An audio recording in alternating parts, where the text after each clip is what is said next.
কলেজে ভুল করে ওই 3টি বাইক নিয়ে যাবেন না, আর যদি আপনি নিয়েও যান তাহলে কলেজে হাঙ্গামা হয়ে যাবে, বলে তো স্টুডেন্টের লাইন লেগে যাবে।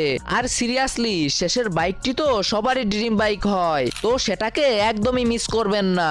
কিন্তু তার আগে প্রমিস করেন যে যখনই আপনার পছন্দের বাইক আসবে তখনই ভিডিওতে একটা লাইক দিয়ে চ্যানেলটি অবশ্যই সাবস্ক্রাইব করে দিবেন। নাম্বার 1, কেটিএম ডিউক 390, যার মনমুগ্ধকর লুক আর স্পোর্টি মডেল মেয়েদের মনে সরাসরি আক্রমণ করে। এটিকে কলেজে নিয়ে গেলে কলেজের মেয়েরা হয়তো আপনার উপর দিওয়ানি হয়ে যাবে।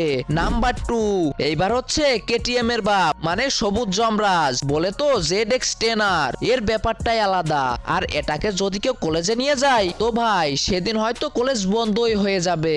নাম্বার 3, এইবার হচ্ছে এদের সর্দার কাওয়াসাকি নিনজা H2R। এই বাইক জেনারেলি সহজে কোনো কলেজে ঢোকে না, কিন্তু তবে যদি ঢুকে যায় তো ভাই